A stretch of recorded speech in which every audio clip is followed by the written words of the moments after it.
Bismillahirrahmanirrahim. Assalamualaikum warahmatullahi wabarakatuh.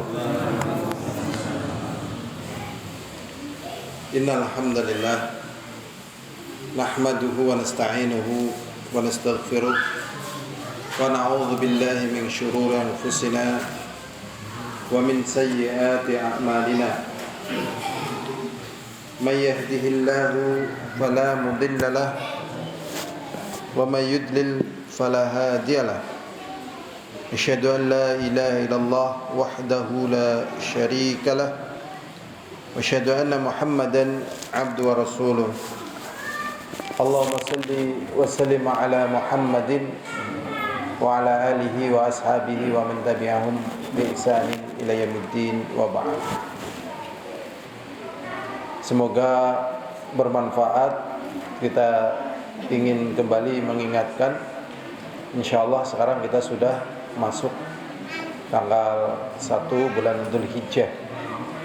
Adapun dalil-dalilnya insyaallah masih ingat ya, baik hadis Abdullah bin Abbas ataupun di dalam surat Al-Fajr.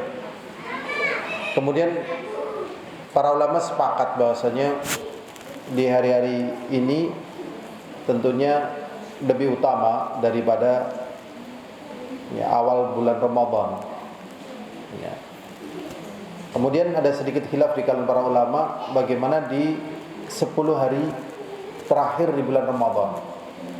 Jadi tanggal 21 sampai selesai bulan Ramadan ya, dibandingkan tanggal 1 sampai tanggal 10 bulan Dzulhijjah.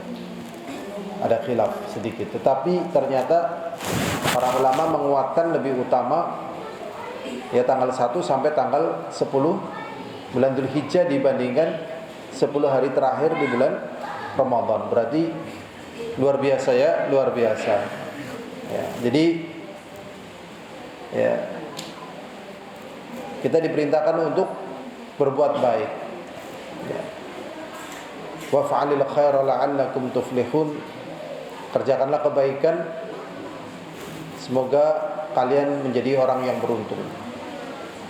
Wa dzkuru ismallah fi ayyamin ma'lumat, dan ingatlah kalian nama-nama Allah di hari-hari yang sudah diketahui.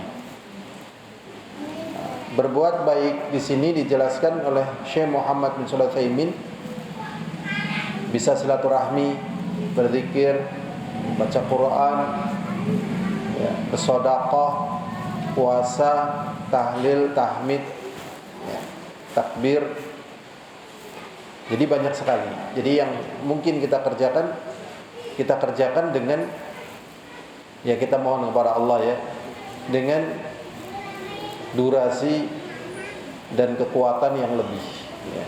Manfaatnya apa? Manfaatnya di sini sebagai ya suddul khalal, yaitu menutup kekurangan atau yang terluput dari amal soleh yang kita kerjakan di selain hari-hari seperti ini. Atau juga sebagai ta'widz. Ta'widz itu sebagai pengganti mungkin di hari-hari selain hari-hari ini, namanya musim ketaatan, musim kebaikan ya. Kita ada yang bahkan tidak melakukannya. Semoga di hari ini kita menggantinya.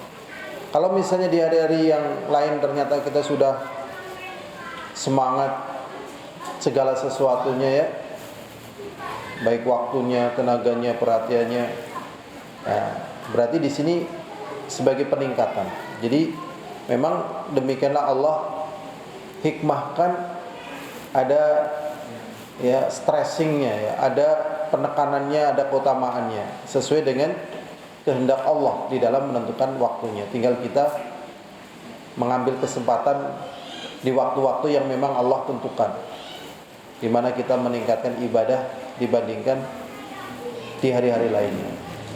Insyaallah dalam kesempatan kita kali ini kita akan ya, membahas tentang dakwatul Rasul sallallahu alaihi wasallam. Jadi ini buku sirah ya, sejarah Nabi, ada akhlaknya, ada peperangan-peperangan yang beliau lakukan, juga berisi tentang ya bagaimana tampilan beliau yang disebut dengan Syama'il Muhammadiyah, rambutnya kayak apa dan seterusnya. Ya. Nah, tetapi di sini kita ambil tentang bagian dakwahnya. Jadi ini lebih tertuju pada metodologi praktek dakwahnya Rasulullah. Metodologi ya dari praktek dakwahnya Rasulullah sallallahu alaihi wasallam. Berarti zahirnya kita ada ya materi taklim masalah akidah, kemudian masalah ya ini masuknya sirah, tetapi kita ambil dakwah, dan semoga ya dengan beberapa materi taklim ini lebih menggambarkan tentang agama kita, dan insyaallah nantinya kita juga akan membahas fikih ya. Fikih di lain waktu. Alhamdulillah bukunya ada ya. Saya menjumpai di rumah ada buku ya. Buku punya anak saya. Ya, nah ini ternyata pas kayaknya nih. Namanya Fikih Muyasar. Ya. Kadang kita mendapatkan buku bukan punya sendiri, tapi itu yang kita butuhkan, maka kita pakai. Al-hadirun azani wa azakumullah, insyaallah kita akan membahas tentang di sini bab yang ketujuh, yaitu dakwah Rasulullah sallallahu alaihi wasallam. Ya. Usulud dakwah, ya, pokok-pokok dakwah, wa marakhiliha, tahapan-tahapannya, ya, fid dawil Quran was sunnah, berdasarkan cahaya dari Al-Quran dan hadis. Ya. Di sini pembahasannya banyak ya. Di antara poinnya, di antaranya adalah fikih dakwah ilallah. Ya, fikih dakwah kepada Allah Subhanahu wa taala. Di sini ada fikihnya. Berarti penting ya kita memahami fikih dakwah. Dan di bawahnya tentunya pembahasan-pembahasan yang berkaitan dengan dakwah. Ya, kalau kita baca terlalu banyak. Ya hadirun azani wa azakumullah. Jadi sebelum kita mempelajari bagaimana tahapan atau praktek dari dakwahnya Rasulullah, kita perlu mengenal dari fikih dakwah ilallah. Fikih dakwah ilallah. Ad-dakwah ilallah ummul a'mal kulliha. Ternyata di sini dibuka, berdakwah kepada Allah adalah induk dari segala amalan. Induk dari segala amalan. Sebenarnya berarti amalan yang sedang kita lakukan ini, ya, ini termasuk daripada bagian dakwah. Ini berarti induk, ya, induk. Induk daripada seluruh amalan. Jadi induk dari seluruh amalan adalah dakwah. Wahia wazifatul anbiya wa rasul, dan dakwah itu adalah kedudukan, ya, jabatan para nabi dan rasul. Jadi para nabi dan rasul jabatannya berdakwah, jabatannya. Ya. Wazifatu hadhil ummah jami'an, dan dakwah ini adalah jabatan atau pekerjaan umat ini semuanya. Allah SWT berfirman di dalam surat Yusuf ayat 108. Kul hadhihi sabili, katakan wahai Nabi, inilah jalanku. Jadi jalannya Rasulullah. Ad'u ilallah, mengajak manusia untuk kembali kepada Allah. Ala basiratin, di atas ilmu. Ana wa manittabani, aku dan orang-orang yang mengikutiku. Wa subhanallah wa ma ana minal musyrikin. Maha suci Allah, bukanlah aku termasuk golongan orang yang berbuat syirik. Ya, ini dalilnya ya. Kalau dijelaskan nanti waktunya jadi melebar ya, tapi intinya sebagaimana tadi yang dijelaskan. Berikutnya ad-da'wah ilallah, ya, berdakwah kepada Allah adalah ra'sul amalis saleh, kepalanya amalan soleh. Jadi tadi induknya amalan adalah dakwah. Sekarang kepalanya amalan dari amal soleh adalah dakwah. Wa bidakwah ilallahi ya'til iman. Ya, dan dengan sebab dakwah kepada Allah datanglah keimanan. Ya, walaupun di sini tergambar ya, sumber dari segala kebaikan adalah karena dakwah. Ya kan? Dari dua poin tadi yang mau kita baca, yang satu ini poin ini mau kita baca. Tergambar bagi kita bahwasanya ya, apa tadi ya? Sumber dari segala amal tadi lupa jadi masya Allah adalah dakwah. Jadi dan hancurnya dari segala kebaikan tatkala tidak ada dakwah. Tidak ada dakwah. Jadi permasalahannya itu ada dakwah atau tidak ada dakwah. Kalau tidak ada dakwah, maka di situ sekian kejelekan akan tumbuh. Di mana ada dakwah, maka segala kebaikan akan tumbuh. Di negeri kafir, tatkala ada dakwah, maka kebaikan tumbuh di negeri kafir itu. Di negeri muslim, seperti Indonesia ini insya Allah negeri muslim, ya, menurut penjelasan para ulama. Tatkala di sebagian wilayah yang ada di negeri ini kemudian tidak ada dakwah, maka lebih liberal, ya, lebih bebas, lebih nggak ada hukum. Bahkan dibandingkan di negeri kufar, tapi di situ ada dakwah. Jadi fokusnya di mana ada dakwah, maka pertumbuhan kebaikan akan tumbuh. Ya. Kita lanjut, ya. Dengan dakwah muncul keimanan. Wabil iman ta'ti amalis soleh. Dan tatkala ada keimanan muncullah amal-amal soleh. Seperti orang nggak mau mandi di sungai. Umumnya orang mau di sungai, ya membuka aurat lah ya, buang hajat di sungai. Itu karena adanya apa? Dakwah. Ya, jadi kalau masih banyak yang mandi di sungai berarti dakwahnya belum masuk nih. Mungkin masuk sebagian, tapi sebagiannya belum masuk. Ya, karena dalam Islam itu ya mandi, para ulama menjelaskan dilarang kita mandi di pemandian umum. Ya. Kencing di pinggir sungai itu Imam Syafi'i mengatakan melarang itu karena nanti akan merembes airnya ke sungai. Bagaimana berak di sungai? Jadi sebelum orang berbicara tentang prokasi, Islam sudah menerapkan program kali bersih gitu ya, prokasi. Itu sudah Islam itu. Maka sebenarnya ya tinggal tadi ya pengaruh dakwanya bagaimana. Kita lanjutkan. Wabil imani ta'ti bil amal salih. Wa fi muqaddimati a'mal salih ad-da'wa ila Allah. Dan sebagai pendahuluan amal soleh adalah dakwah kepada Allah SWT. Di dalam surat Fussilat Allah SWT mengatakan, wa man ahsanu qawlan mimman da'a ila Allah wa 'amila shalihan wa qala innani minal muslimin. Ini maknanya di sini kan Allah SWT bertanya. Tapi pertanyaannya ini namanya pertanyaan ingkari. Jadi bertanya tapi mengingkari gitu. Wa man ahsanu qawlan mimman da'a ila Allah. Siapakah yang ucapannya lebih baik dibandingkan orang yang berdakwah kepada Allah? Ya. Wa amila shalihan dan beramal saleh. Wa qala innani minal muslimin. Kemudian dia mengatakan sesungguhnya aku termasuk golongan orang-orang yang berserah diri. Di sini maknanya tidak ada yang ucapannya lebih baik dibandingkan orang yang berdakwah. Enggak ada. Ya, sudah ya, enggak ada sudah. Pokoknya enggak ada. Coba antum amati dampak yang memunculkan kebaikan adalah dakwah. Udah ya. Padahal dakwah kalau kita amati ini kehidupan yang paling sederhana dan paling diilari. Iya damai betul. Damai main tentram ya. Tapi paling diilari loh. Ya kan? Anak pengajian, misalnya sih anak pengajian ya. Terus nang samping anak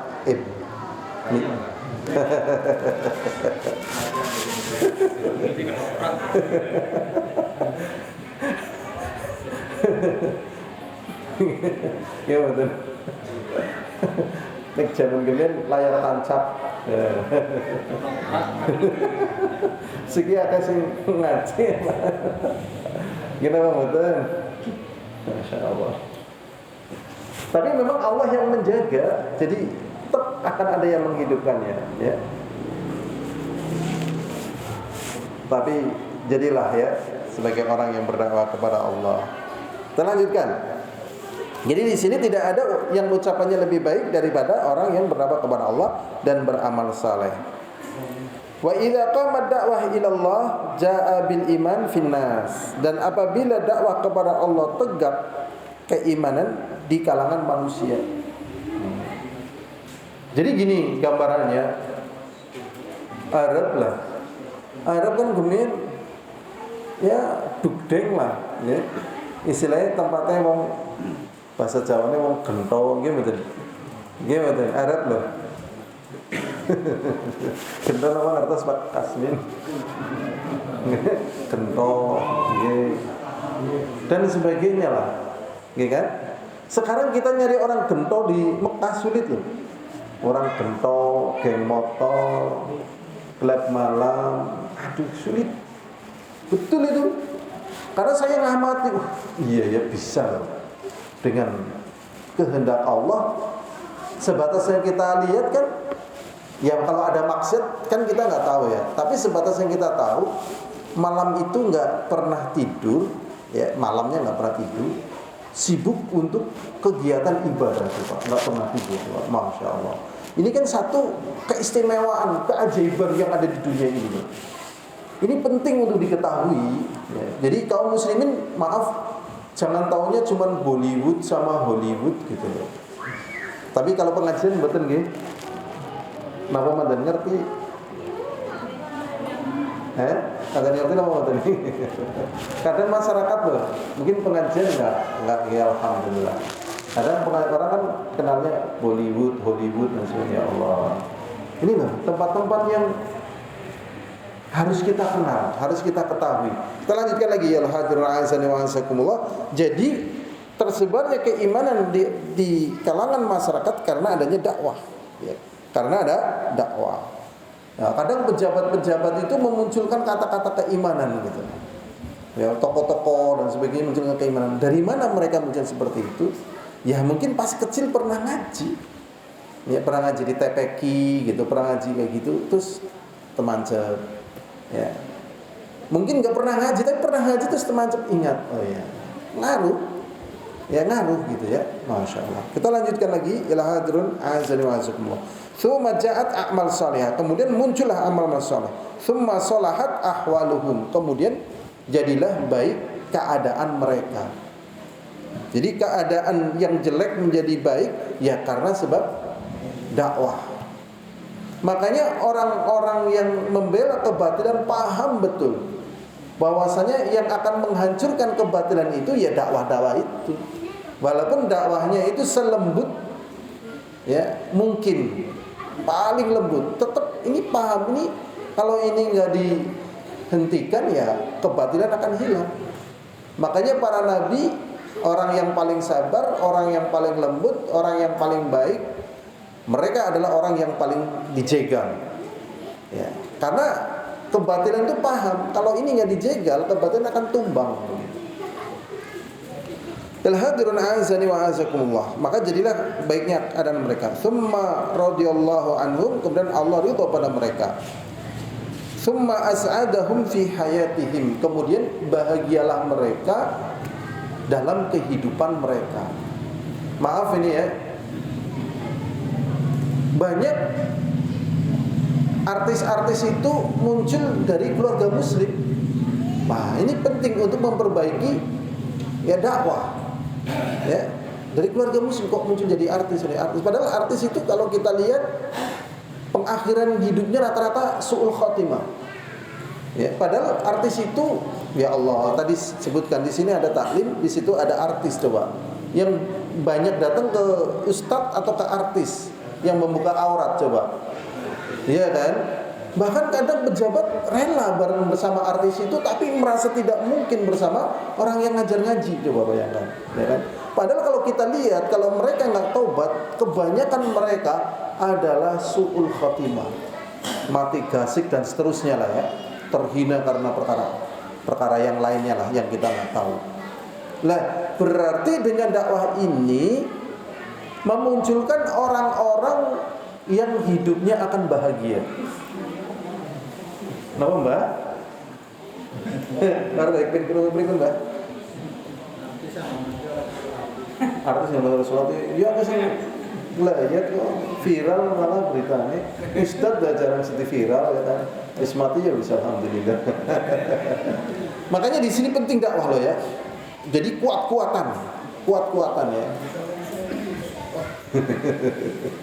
Jadi kuat-kuatan antara orang yang berdakwah dengan orang yang jelek. Tapi di sini dampaknya adalah kehidupan mereka akan bahagia. Tsumma zada sa'adatuhum indal maut. Kemudian bertambah kebahagiaan mereka tatkala jelang kematiannya. Tsumma zadaha fil qabr. Kemudian tambah bahagianya tatkala dikubur. Ya Allah ya Rabbi. Fayakunu lahum raudhatun min riyadil jannah. Maka jadilah mereka itu di taman dari taman-taman surga. Tsumma balaghahum rabbihim. Kemudian disampaikan kepada mereka kamalus sa'adah fil jannah, kebahagiaan yang sempurna di surga. Jadi dengan sebab dakwah hidupnya jadi bahagia. Tatkala mau mati tambah bahagia. Tatkala sudah mati tambah bahagia lagi. Ya, berada di taman-taman surga. Tatkala nanti disampaikan kepada Allah, dibangkitkan dari kubur, puncak kebahagiaannya di surga yang sebenarnya. Masya Allah. Ini sebab apa? Dakwah. Ya. Makanya para nabi itu sampai ditegur oleh Allah Subhanahu wa taala. Sampai ditegur oleh Allah Subhanahu wa taala. Coba tatkala Nabiullah Ibrahim mendoakan bapaknya, diperingatkan Nabi Ibrahim, ya, percuma kamu mendoakan ampun. Nabi Nuh ngajak anaknya untuk masuk Islam. Nabi kita Muhammad sallallahu alaihi wasallam mengajak pamannya masuk Islam. Ini menunjukkan para nabi itu paham betul kebaikan yang sesungguhnya paling dicari oleh manusia, ya agama Allah itu. Ya agama Allah. Cuman memang Masya Allah ya, untuk sampai ke agama perjuangannya gak ringan. Ya, gak ringan ya. Banyak yang diilari lah. Banyak yang diilari ya. Ya Allah. Tapi tatkala sudah masuk keimanan, Allah ringankan. Begitulah hadirin azani wa azakumullah, Allah Subhanahu wa taala mengatakan di dalam surat Al-Qamar, innal muttaqina fi jannati wa nahar. Sesungguhnya orang-orang yang bertakwa itu berada di taman-taman dan sungai-sungai. Ya, taman-taman yang sangat indah sekali dan sungai-sungai yang sangat indah sekali, yang tidak bisa dibayangkan dengan keindahan taman yang ada di dunia ini. Ya, sungai-sungainya nggak bisa dibandingkan dengan sungai Are dan sungai-sungai yang dianggap indah lainnya, nggak bisa sedikit pun. Tamannya yang taman apa misalnya yang paling indah di dunia ini nggak bisa sedikit pun. Sangat indah, ya. Fi maq'adi sidqin 'inda malikin muqtadir, di tempat duduk yang sesungguhnya di sisi ya Allah Subhanahu wa taala.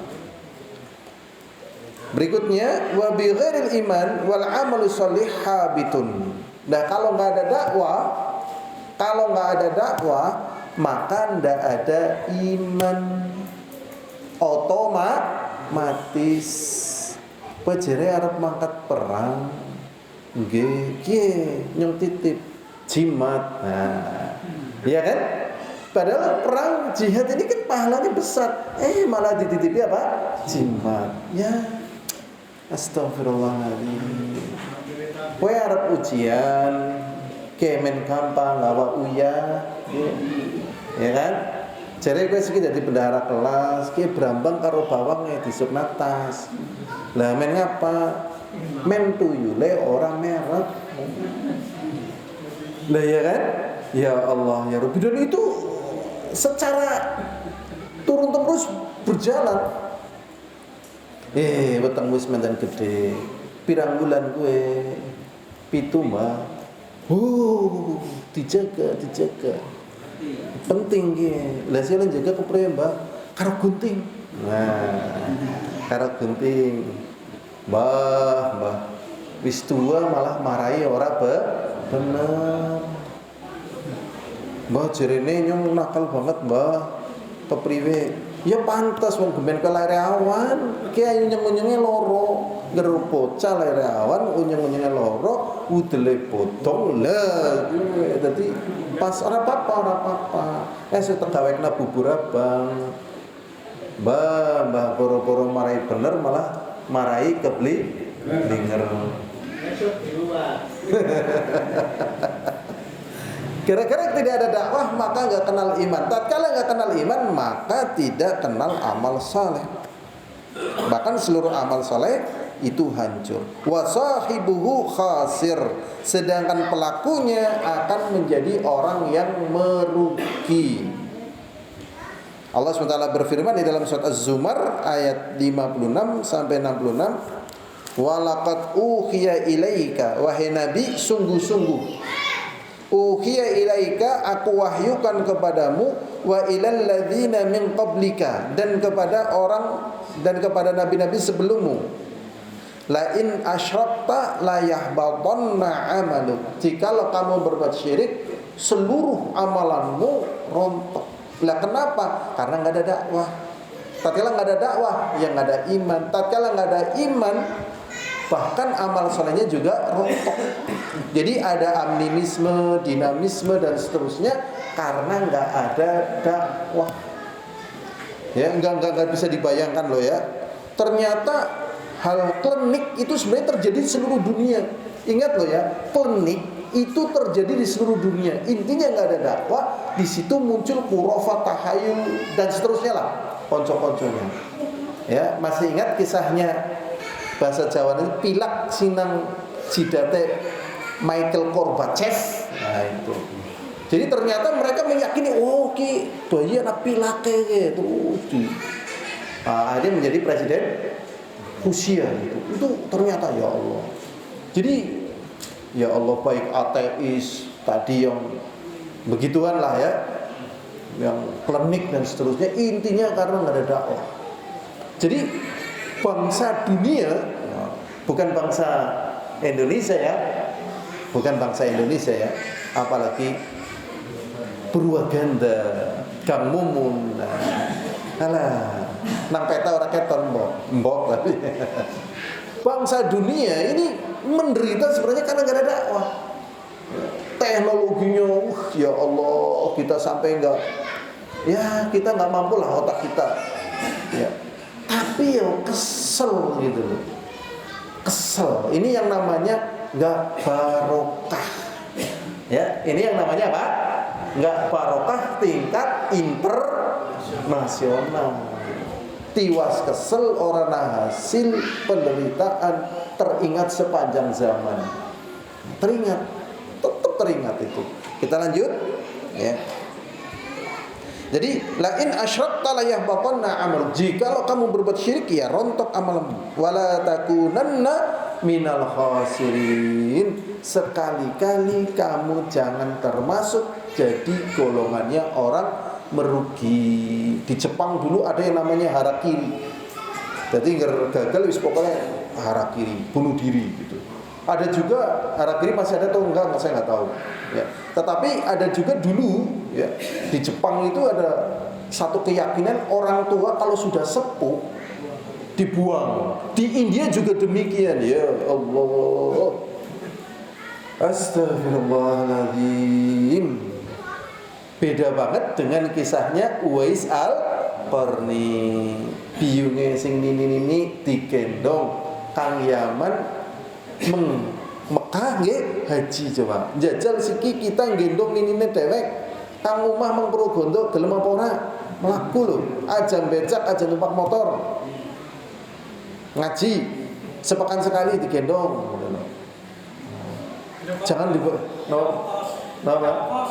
enggak ongkos, ini enggak ongkos dan sebagainya ya Allah. Bahkan ada orang ya, ada orang tawaf. Ini di dalam kitab Sahih Adabul Mufrad. Ada orang tawaf, gendong biyunge. Ya, wis keliling-keliling ini kesel loh. Tawaf kesel loh. Sing tawaf tahun. Kesel ya. Lah, kemudian dia ketemu sama Abdullah ibnu Umar. Wahai Abdullah ibnu Umar gitu. Apakah Saya gendong ibu saya untuk tawaf seperti ini, berarti nggak tawafnya digendong ya, sa'inya otomatis digendong. Dan seterusnya ibadah haji itu kesel, dewekan kesel, aja mending gendong. Bujangan haji dewek kesel, aja mending kesepuan kan gendong. Ya Allah. Sudah dijawab oleh Abdullah bin Umar, belum bisa mengganti apa yang telah diberikan orang tuamu kepada dirimu, walaupun dibandingkan hanya dengan satu ngedennya. Jadi satu ngedennya ibu diganti dengan kita menggendongnya. Bahkan kalau ibu mengatakan, nak kamu keluar sebagai direktur misalnya, wah ini ditendang keluar. Kalau memang dia kuat iman dan sebagainya, keluar. Ibu saya keluar gitu.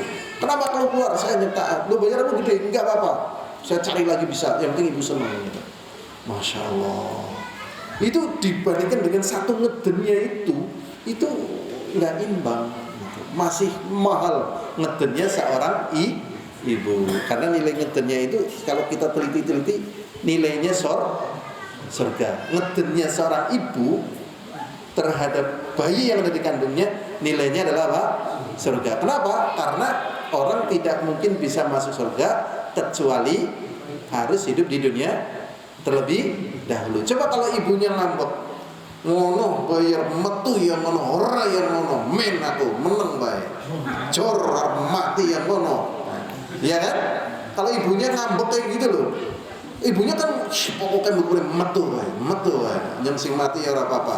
Lah akhirnya metu brodol ya kan? Nah, tatkala metu brodol ini nilai ngedennya tadi ini membuat peluang dia bisa masuk surga. Masya Allah. Dan itu benar ya apa yang dikatakan oleh siapa tadi? Abdullah bin Umar dengan hadis yang sahih. Coba di negeri kafir tadi. Bahkan sampai saat ini kalau di Jerman itu boleh orang tua ngerepotin suntik manis sedut manis. Kita enggak tetap mau, maka kita mohon kepada Allah, mau koma setahun, 2 tahun, 3 tahun, 5 tahun, sabar. Ini orang tua kita.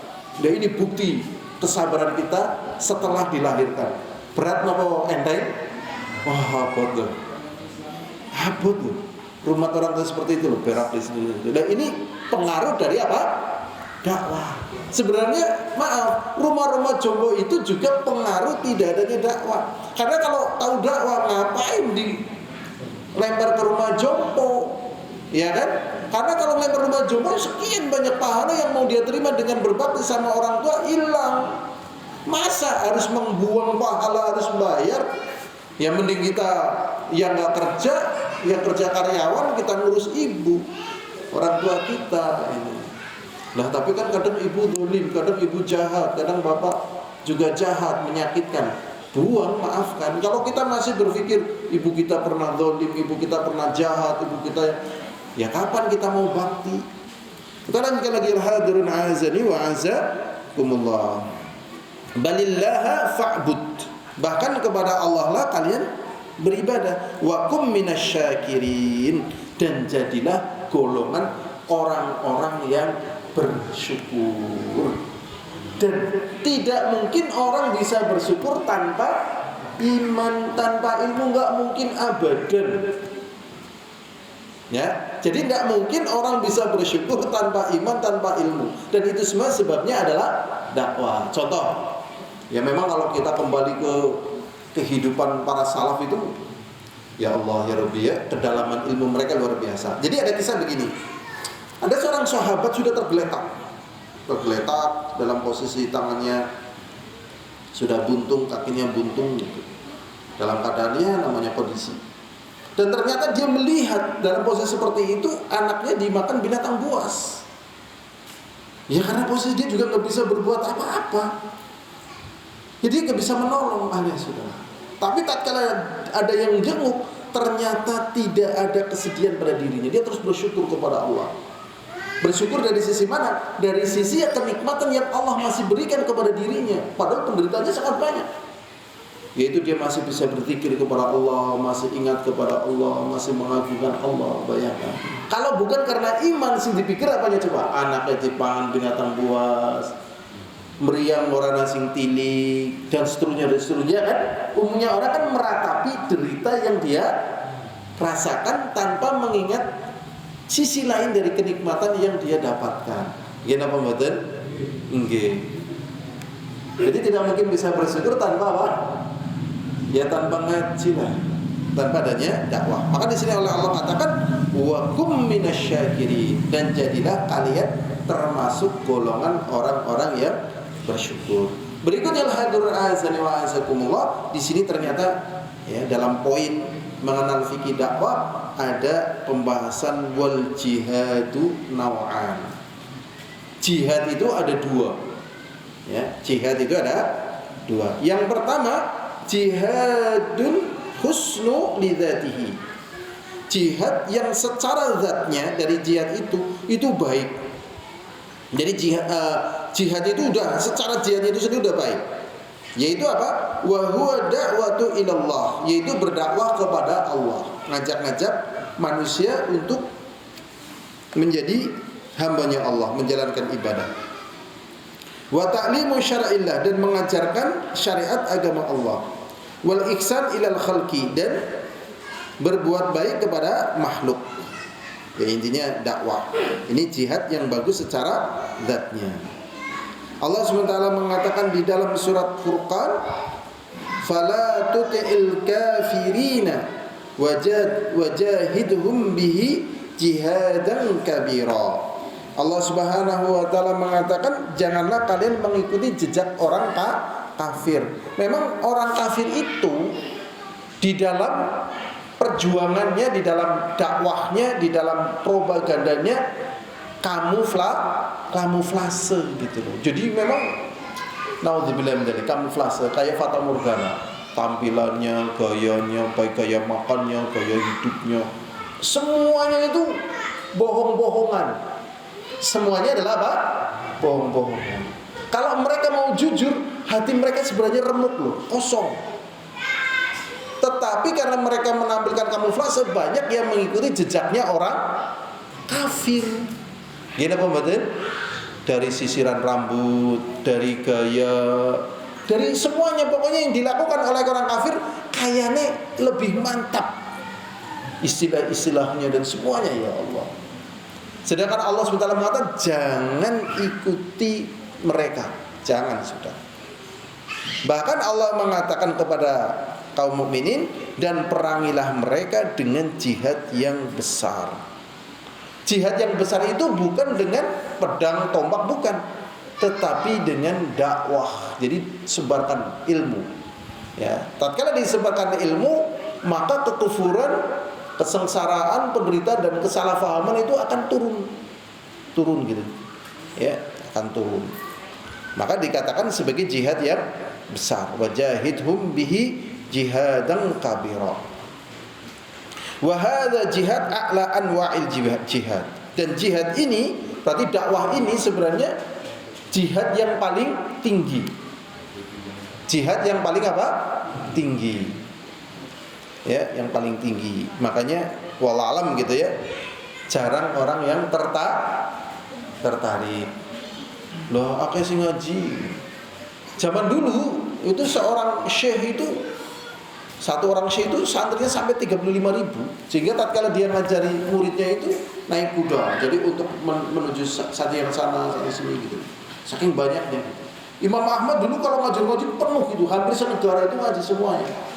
Gitu. Memang antara orang yang tadi membawa agama dengan kekuasaan, nah itu akhirnya kekuasaannya kalah. Maka di sini kadang penguasa kan juga nggak mau pengaruh kekuasaannya itu ketilep gitu loh. Makanya di sini ya Allah, ya pentingnya disampaikan ilmu walaupun ada gangguan ya, karena memang orang-orang yang merasa tersaingi ini kadang orang-orang yang belum paham ya, dari hikmah dakwah adalah untuk menghidupkan kebaikan. Ini adalah seutama jihad. Wa huwa sababul husulil hidayah lidai wal mad'u. Karena dengan dakwah itu adalah sebab teraihnya petunjuk bagi dai wal mad'u, baik bagi dai-nya ataupun yang diseru. Allah SWT berfirman dalam surat Al-Ankabut ayat 69, walladzina jahadu fina, Allah SWT mengatakan, dan orang-orang yang berjihad di jalan kami. Berarti jihad di sini adalah dengan dakwah, mengajarkan ilmu agama. Lanahdiyannahum subulana, maka kami akan memberikan petunjuk jalan kami, kata Allah. Wa innallaha ma'al muhsinin, dan sesungguhnya Allah bersama orang-orang yang berbuat baik. Berikutnya, amma jihadu husnun li ghairihi. Adapun jihad yang kedua adalah jihad ya berbuat baik untuk yang lain. Jihad yang tujuannya adalah untuk berbuat baik bagi yang lain. Wa huwal qitalu fi sabilillah, yaitu perang di jalan Allah. Bayangkan, perang kan identiknya jelek banget. Ya. Ternyata di sini secara asal syariah, jihad itu merupakan upaya berbuat baik kepada orang lain. Wa hadza la yakunu illa ba'da dakwah, dan jihad untuk berbuat baik kepada orang lain tidak akan terjadi kecuali setelah adanya dakwah. Jadi yang pertama adalah apa? Dakwah. Setelah dakwah itu terbentuk, tersebar dan kuat, baru adanya jihad untuk berbuat baik kepada orang lain berupa perang ya. Nanti kita baca lagi penjelasannya. Wa huwa khusun li ghairihi. Nah, jihad perang tadi ini adalah berbuat baik kepada yang lain. Lima fi hifdzud daril Islam, karena di dalam jihad ini ada bentuk penjagaan terhadap negeri Islam. Ya, negeri Islam. Ya. Wa daf'ul ada, dan menolak musuh. Ya, seperti negeri kita ini dulu dijajah begitu kan. Akhirnya para pendiri bangsa ini dengan teriakan apa? Allahu Akbar, ya kan? Pakai bambu runcingnya, ya kan? Wah, ini kisah-kisah seperti ini hampir dilupakan. Padahal penting loh. Ini kan sejarah yang Allah berlakukan di negeri kita ini. Ya, hampir lupa. Pas zaman kita kecil masih diingatkan ya. Bambu runcing, Allahu Akbar, ya kan? Melawan Belanda dan seterusnya. Ya. Ini mengusir mereka. Wa daful a'da. Berikutnya, wa fathul abwab litadkhul da'wah fi kulli balad, dan membuka pintu-pintu supaya masuk dakwah ke setiap negeri. Jadi dalam Islam itu jihad itu hanya sekedar untuk sebagai pembuka kebaikan di negeri-negeri. Ya, makanya dulu ada kerajaan Sabah, ya kan? Intinya dari Raja Sulaiman ini juga ingin si Bilqis dan rakyatnya menyembah kepada Allah. Jadi tidak ada unsur ingin mengeruk kekayaan dan seterusnya, nggak ada. Ya. Termasuk perluasan yang dilakukan oleh Umar bin Khattab ke Syam. Syam itu ada Palestina dan tetangga-tetangganya. Itu hanya semata-mata kebaikan. Ya.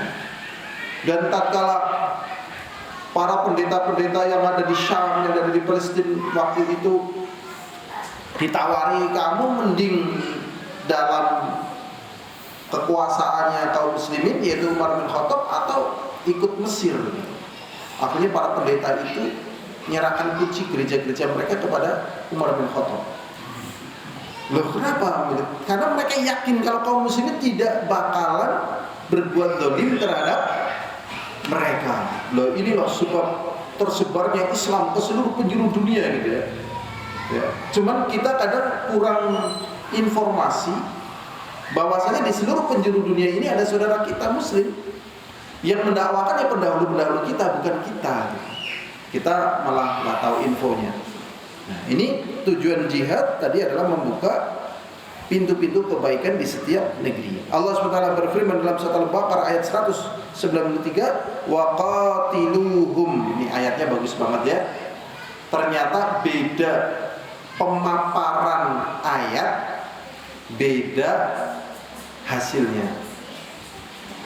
Ayat ini coba dipakai juga oleh orang-orang takfiri, orang-orang yang mengkafirkan kaum muslimin, gara-gara katanya tidak mau mendirikan negara Islam internasional, akhirnya dikafirkan.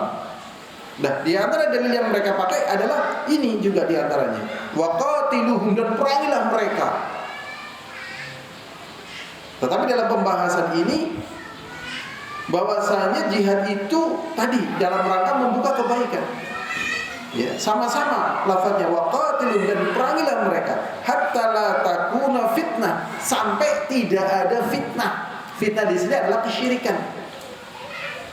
Makanya tatkala sudah berbentuk negeri-negeri, ada Indonesia, ada Malaysia, ada Singapura, ada Brunei, ada Saudi, ada macam-macam.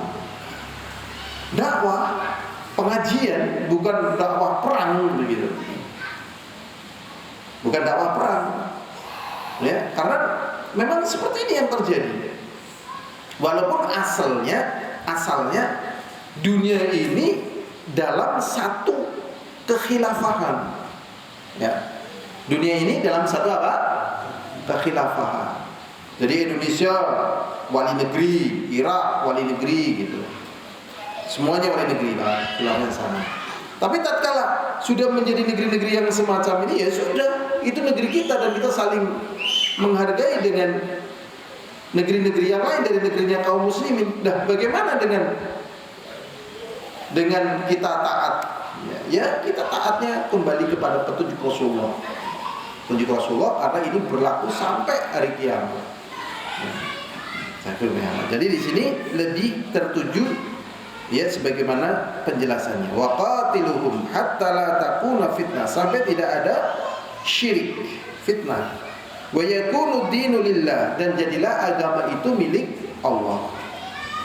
Fa in tahau, dan apabila mereka sudah tidak berbuat syirik dan beribadah kepada Allah, ya, fala udwana illa 'alal zalimin, tidak ada permusuhan kecuali bagi orang yang zalim. Jadi targetnya hanya biar manusia selamat dari murka Allah. Tatkala dia selamat dari murka Allah, maka dia pun selamat di dunia ini.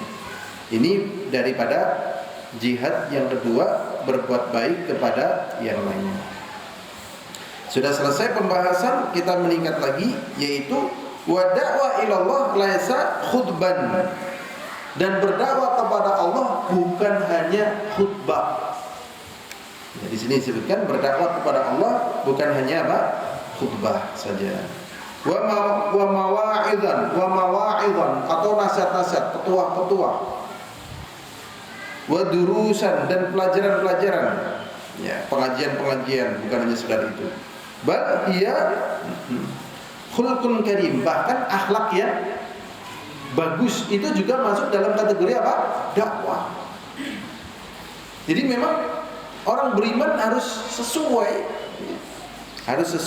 ya, dari ajarannya dengan ya, akhlaknya. Wa ata'un jazil, dan pemberian yang baik. Wa ihsanul jamil, dan berbuat baik yang indah. Makanya tatkala orang-orang kafir tahu tentang bagaimana kaum muslimin, mereka kaget, ternyata kaum muslimin seperti itu ya, baik.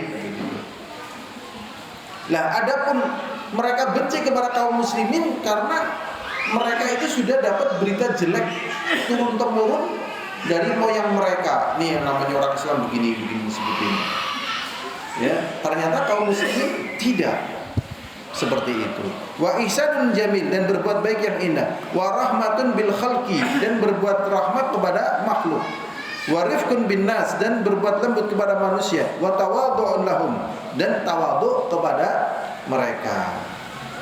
Allah SWT berfirman dalam surat Ali Imran ayat 159, ya, fa bima rahmatin minallah lintalahum, dan dengan sebab rahmat Allah kepada mereka berbuatlah lembut kepada mereka, dan dengan sebab rahmat kepada Allah berbuat lembutlah kepada mereka.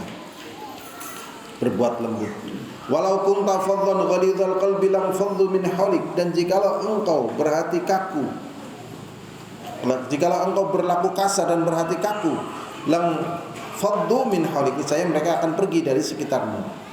Wa'fu anhum, dan maafkanlah mereka, wastaghfir lahum, diberi maaf bahkan dimintakan ampun untuk mereka. Wasyawirhum fil amri, dan bermusyawarah dalam urusan.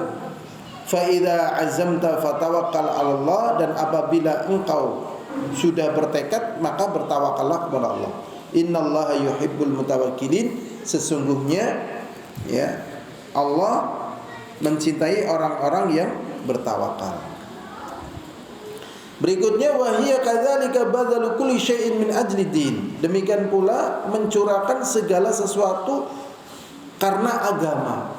Jadi mencurahkan segala sesuatu, bisa dipahami lah ya, segala sesuatu kita curahkan. Memang perjuangan tadi, ya capek, macam-macam lah ya. Nah, ini untuk agama. Wa tarku kulli syai'in min ajli din, dan meninggalkan segala sesuatu pun karena agama. Jadi mencurahkan segala sesuatu karena agama, meninggalkan segala sesuatu juga karena agama. Wasabrun 'alal makarih, dan bersabar karena wasabrun 'alal makarih, dan bersabar di atas ketidakenakan dan ketidaksukaan. Allah SWT mengatakan dalam satu Hujurat ayat 15, innamal mu'minuna alladzina amanu, sesungguhnya orang-orang yang beriman itu adalah orang-orang yang beriman kepada Allah wa rasulihi, dan juga beriman kepada rasulnya. Tsumma lam yartabu, kemudian tidak ragu. Yang jadi permasalahan itu melemahnya amalan karena ragu. Ya, jadi keraguan ini harus sering ditepis, ragu ya. Tsumma lam yartabu, kemudian mereka tidak ragu. Wajahadu bi amwalihim, dan berjihadlah dengan harta-harta mereka. Jadi mencurahkan segala diantara dengan harta. Wa anfusihim, dan juga dengan diri-diri mereka. Fi sabilillah. Di sini kata-kata fi sabilillah penting sekali. Ya. Kata-kata fi sabilillah sangat penting sekali, dan di sini pun harus diketahui. Ya, apakah kita fi sabilillah? Ya, apakah kita di jalan kita sendiri, di pemikiran kita, atau jalan orang lain? Ya, harus detail. Ini minta petunjuk kepada Allah. Tapi kalau sudah jelas di jalan Allah, sudah. Ya, jalankan sepenuhnya fi sabilillah, di jalan Allah. Ulaika humus shadiqun, mereka itu adalah orang-orang yang jujur. Yang jujur dari sisi keimanan. Jadi kalau memang jujur dari keimanannya akan nampak perhatian yang besar terhadap agama Allah Subhanahu wa taala. Satu lagi selesai. Ya. Karena waktunya sudah habis juga dan udah agak lama ya. Takutnya kecapean ya. Takutnya khawatir. Sedikit lagi. Wa da'wah kadzalika hayatun mutabaqah li hayati sayyidil khalq. Dan dakwah itu juga ini memiliki kesamaan dengan kehidupan penghulunya makhluk, pemimpinnya makhluk ya. Yaitu siapa? Rasulullah sallallahu alaihi wasallam. Alladzi kana ahsanun nas khalqan ya. Khalqan wa khalqan, khuluqan wa khalqan mungkin.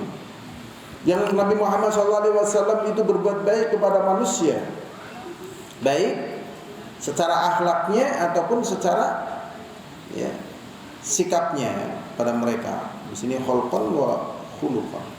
Wa kana khuluqul Qur'an, dan akhlak beliau adalah Quran. Wa hayatuhu ahsanu haya, dan kehidupan beliau sebagus-bagus kehidupan. Wa abharu haya, dan sesuci-suci kehidupan. Wa ajmalul haya, dan seindah-indah kehidupan. Jadi beliau dalam kondisi mendapatkan segala kebaikan dari Allah, tetapi beliau mengingkari orang-orang yang akan mengkultuskan dirinya. Gak boleh, jangan ya. Karena intinya umatnya ini mau dibawa kepada Allah, bukan kepada dirinya. Jadi sering orang yang berdakwah, niatnya berdakwah kepada Allah, tetapi ternyata tanpa terasa dia berdakwah kepada siapa? Dirinya sendiri atau ke golongannya atau ke ya kurang lebih seperti itu. Allah SWT mengatakan laqad ja'akum rasulun min anfusikum azizun 'alaihi ma 'anittum harisun 'alaikum bil mu'minina raufur rahim. Sungguh telah datang kepada kalian seorang utusan dari diri-diri kalian sendiri. Jadi utusannya itu dari diri kalian sendiri, bukan dari malaikat, bukan juga dari jin, juga bukan dari kalangan budak, dan juga bukan dari kalangan perempuan. Gitu. Ya, kalau binatang jelas bukan ya. Jadi bukan malaikat, bukan jin, bukan budak. Karena kalau budak bagaimana coba? Ya kan? Dipilih kok Nabi budak. Orang-orang kan mau dia budak kok. Terus kalau perempuan, ya masa nabi-nabi mau ngajak dakwah lagi nifas misalnya kan? Lagi nifas, lagi hamil, mau berdakwah? Kenapa? Mau berdakwah misalnya, ini kamu kan masak nasi dulu, mau dakwah gimana kan? Karena bayi kamu gimana? Jadi nggak mungkin. Makanya yang memunculkan adanya nabi-nabi perempuan nggak benar ya, nggak benar. Karena banyak dari kalangan muslimin memunculkan ini nabi perempuan, nggak ada nabi perempuan. Azizun alaihi ma 'anittum harisun 'alaikum bil mu'minin. Azizun alaihi memberatkan diri beliau, anittum ya. Azizun alaihi ma 'anittum memberatkan diri beliau apa yang menyusahkan kalian. Harisun alaikum semangat kepada kalian untuk berbuat baik, bil mu'minina raufur rahim, dan terhadap kaum mukmin sangat kasih dan sangat sayang. Ini saja yang bisa kita sampaikan ya. Sebelum kita tutup mungkin ada pertanyaan. Kalau ada pertanyaan, ngajinya kelamaan apa enggak? Sedang ya, takutnya malal ya, malal atau dojar bahasa Arabnya. Mungkin ada pertanyaan. Jadi simpulannya segala kebaikan itu sebabnya karena adanya dakwah, dan segala kejelekan. Ya sebenarnya dakwah ini kan termasuk amalan yang besar gitu ya. Amalan yang sangat besar. Ya. Kalau misalnya semua orang wajib berdakwah itu sesuai dengan kemampuannya dan tidak boleh lebih. Saya kemarin baru dengar, jadi diancam tidak sah sholatnya kalau tidak mau berdakwah. Ya dakwah semampunya. Nah, makanya dakwah itu kan bukan hanya khutbah, pengajian, nasihat. Kita berbuat baik itu juga termasuk apa? Dakwah. Ya, misalnya tadi, sholatnya nggak sah kalau berdakwah. Nah, bisa jadi nya kayak gini nih karena yang ngomong ini pasti orang jahil, pasti orang apa? Jahil, ya kan? Ada nggak syarat sahnya sholat itu berdakwah, ada nggak? Ya kan? Batalnya sholat nggak ada kan? Kan dusta dia itu. Dusta itu mana? Nggak ada. Syarat sahnya sholat ada, pembatalan sholat ada, nggak ada di situ disebutkan tentang masalah dakwah. Ya kan? Berarti yang ngomong ini jahil. Dan memang kalau dakwah dalam artian secara luas, kita aslinya tidak boleh berdakwah kecuali harus memunculkan kebaikan. Jadi kira-kira berdakwah tidak memunculkan kebaikan, lebih baik nggak dakwah, mending nang rumah baik, ya, minum bebek dan sebagainya gitu. Iya bener, atau ngeliat keong gitu. Dalam keadaan tertentu ngeliat keong bisa jadi lebih bagus. Hadisnya ada. Jadi dakwah ini memang harus jitu. Harus jitu. Jadi Masya Allah. Karena dakwah ini memang ya ke segala lini gitu. Ke segala lini. Sehingga tatkala menimbulkan kejelekan ya ditahan.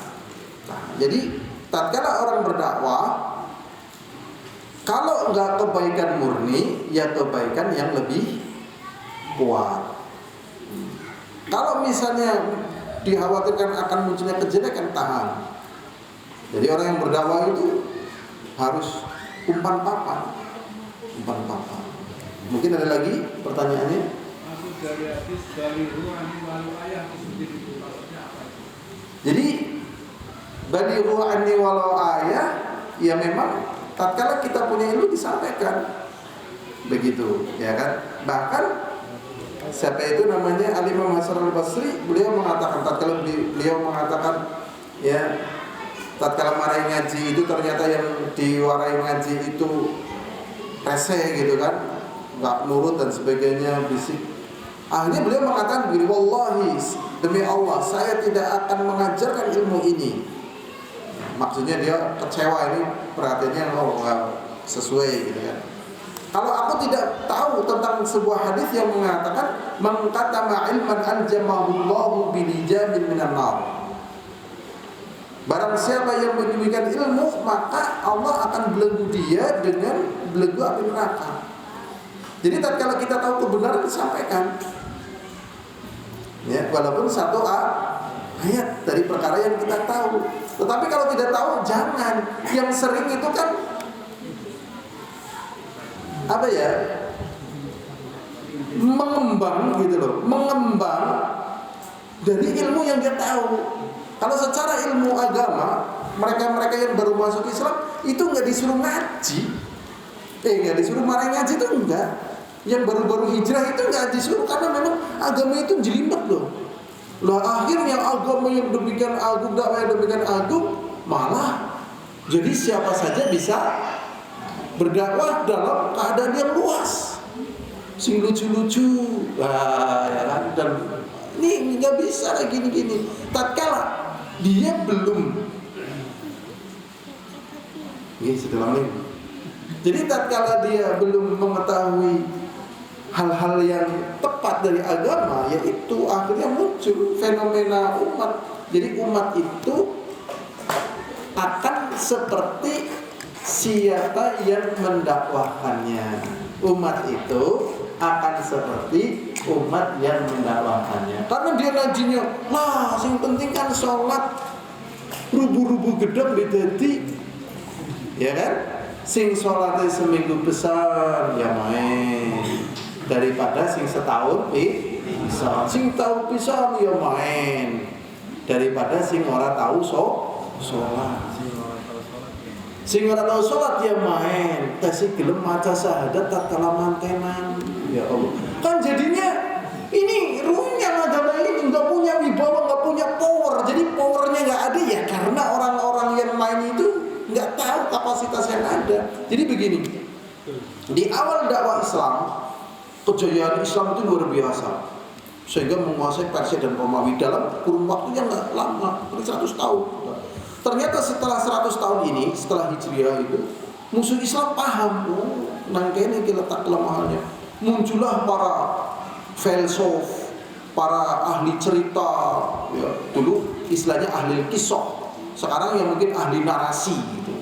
Sains atau mungkin seorang ya penulis dan sebagainya itu. Dan ternyata itu menarik.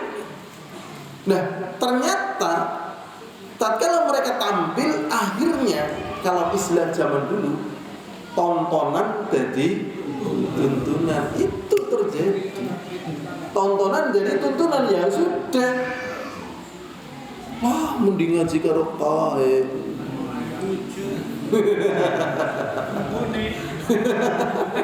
Wong sholat seminggu pisan beb dadi uli. Wong jenenge kae jenenge apa-apa haram. Jeneng kene Homer asal nggo obat ya uli. Wong daripada rendang ngantuk, nah, ya kan? Sing penting kan nama itu nih. Kodok halal apa haram? Ya halal. Lah orang-orang mangan kodok lapar. Sing penting kan kodoknya kodok hijau. Kodok halal apa haram? Walaupun kodok hijau. Haramnya dari sisi mana? Tidak boleh membunuh kodok, gitu loh. Kodok haram, kejaba kodok hijau. Ya Allah, ngombe homer haram, ngergo tambah setitik ya ora apa-apa. Kowe aja melu-melu teh cilik, ki hukumnya makruh. Ya kan? Hukumnya makruh. Nek makruh kuwi artine ditinggal main ya, dikerjakna ora apa-apa. Karena pelakunya merokok. Bahkan sampai mengatakan ki nung sunnah kiye. Kenapa si cilik bingung kayak dikerok bae. Nah, Masya Allah ya. Padahal sunnah di sini sebenarnya maknanya wajib. Karena Rasulullah mengatakan arhul liha kishu syawaribat, tipisi kumis. Jadi kumis itu bukan dikerok tapi ditipisi. Wa arhul liha, dan biarkanlah jenggot. Wa khaliful yahudi, dan selesai orang Yahudi. Jenggot bagi laki-laki seperti rambut kepala bagi perempuan. Bolehkah perempuan digundul? Boleh nggak? Secara hukum syariat nggak boleh. Sama. Kita kan mau sunnah, kita kan mau makruh. Nah, kayak gitu. Oh ya agama kayak gitu itu. Aduh ya Allah ya Rabbi. Nah, ini menjadi fenomena yang sulit. Maka Rasulullah SAW mengatakan bada'al Islam ghariba. Awalnya datang Islam itu asing. Ya.